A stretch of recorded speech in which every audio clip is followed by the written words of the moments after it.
बिहार में हुई जातिगत जनगणना ने भारत में प्रधानमंत्री नरेंद्र मोदी जी की सरकार की राजनीति, उसकी तस्वीर सबको बदल कर रख दिया है।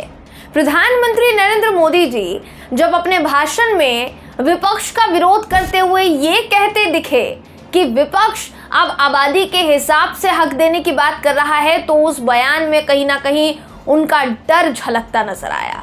डर क्यों, किस वजह से था डर, उसकी वजह निकल कर सामने आई है। दोस्तों, बिहार में जातिगत जनगणना के बाद देश की संसद में ओबीसी की भागीदारी का डेटा सामने आ गया है, और ये डेटा चौंकाने वाला इसलिए है क्योंकि ओबीसी समुदाय के हिमायती बनने वाले प्रधानमंत्री नरेंद्र मोदी जी, उनकी सरकार ने शायद ये डेटा सामने आने नहीं दिया। वजह क्या रही ये तो नहीं पता, लेकिन डेटा चौंकाने वाला है दोस्तों, जो कि इस खबर में हम आपको बताएंगे। नमस्कार, मेरा नाम है जयंती झा और आप देख रहे हैं देश नीति। देश नीति, केवल सच्ची और पक्की खबरें। राहुल गांधी ने एक ऐसा मुद्दा छेड़ा जिस पर 2024 के लोकसभा चुनाव तक न सिर्फ बहस होगी, बल्कि वो एक जरूरी मुद्दे के तौर पर उभर कर सामने आने वाला है। ये मैं क्यों कह रही हूँ, इसकी वजह जानिए। शुरुआत सिर्फ सरकार में ओबीसी की भागीदारी को लेकर हुई थी कि बजट कितने प्रतिशत ओबीसी संभालते हैं। दूसरा पड़ाव बिहार में हुई जातिगत जनगणना थी, और अब देश की संसद में ओबीसी की भागीदारी से लेकर देश की जुडिशरी तक में ओबीसी की भागीदारी का डेटा सामने आया है। फिलहाल लोकसभा की बात की जाए तो कुल 543 सांसद हैं, जिनमें से 42.7% सांसद जनरल हैं और 22% सांसद ओबीसी वर्ग से आते हैं। जबकि मंडल कमीशन की 1980 की रिपोर्ट की अगर बात की जाए तो देश में ओबीसी की आबादी जनरल से करीब 2.5 यानी 2.5 गुना ज्यादा है। केंद्रीय मंत्री जितेंद्र सिंह ने 17 मार्च 2022 यानी पिछले साल राज्यसभा में केंद्रीय नौकरियों में जातियों के हिसाब से एक डेटा जारी किया था दोस्तों, कि जातियों के हिसाब से किसका कितना प्रतिनिधित्व है।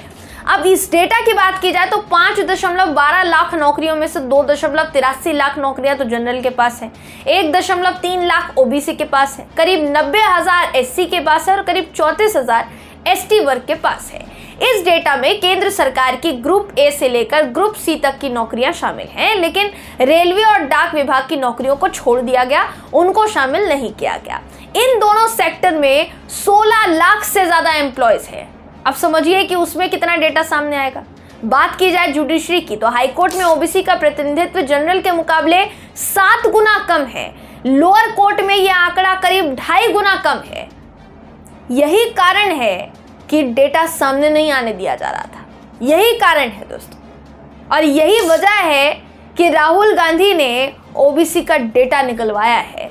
और अभी आप देखते जाइए, शुरुआत बिहार से हुई है, लेकिन देखते ही देखते ये जो डेटा निकालने की जो मुहिम है, जो देश भर में जातिगत जनगणना करवाने की मुहिम है दोस्तों, ये यहीं तक नहीं थमेगी। आप देखते जाइएगा, ये पूरी जातिगत जनगणना पूरे देश में भी करवाई जाएगी। विपक्ष पहले ही ऐलान कर चुका है कि अगर 2024 में विपक्ष की सरकार आती है, अगर 2024 में एनडीए की सरकार न बनकर इंडिया गठबंधन की सरकार आती है, तो पूरे देश में जातिगत जनगणना करवाई जाएगी और जिसकी जितनी आबादी होगी उसको उतना हक दिया जाएगा।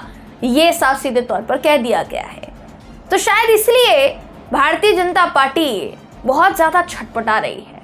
नहीं, लग नहीं रहा है दोस्तों, वजह है इसके पीछे की।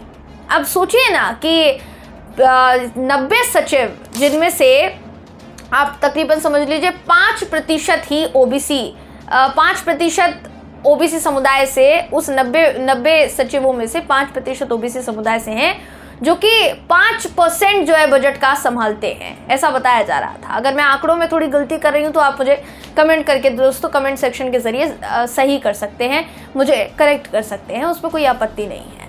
सबसे बड़ी बात यहाँ पर यह है कि राहुल गांधी ने ये मुहिम छेड़ी। हो सकता है अभी तक राहुल गांधी को बहुत ही छोटे दर्जे का नेता दिखाने की कोशिश की गई हो। वैसे भी बहुत से ऐसे आंकड़े सामने आ चुके हैं जहां पर करोड़ों रुपया तो राहुल गांधी की उनकी छवि को बिगाड़ने के लिए बनाया गया, करोड़ों रुपया खर्च किया गया। ये बात खुद कई बार राहुल गांधी कह चुके हैं, ये बात खुद कई बार कांग्रेस कह चुकी है। तो राहुल गांधी की छवि को बिगाड़ने के भरपूर प्रयास किए गए हैं, लेकिन फिर भी अब जब एक के बाद एक दाव राहुल गांधी खेल रहे हैं दोस्तों, तो भारतीय जनता पार्टी के पास जवाब देने के लिए कुछ नहीं है। यही वो भारतीय जनता पार्टी है जिसने ओबीसी को लेकर राहुल गांधी को घेरा था, और अब यही राहुल गांधी है जिन्होंने ओबीसी का मुद्दा छेड़कर बीजेपी की नाक में दम कर दिया है।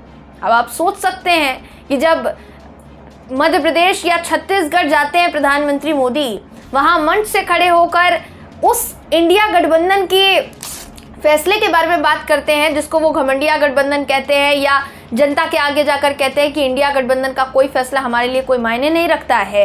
अब उस गठबंधन के फैसले को भी अगर आप तवज्जो दे रहे हैं और आप मंच से उसका ऐलान कर रहे हैं, मंच से जनता को आप वो बता रहे हैं, कह रहे हैं सतर्क हो जाइए, तरह तरह की बातें कर रहे हैं विपक्ष को लेकर, तो इसी से कहीं ना कहीं डर समझ में आता है कि डर लग रहा है या फिर नहीं लग रहा है दोस्तों।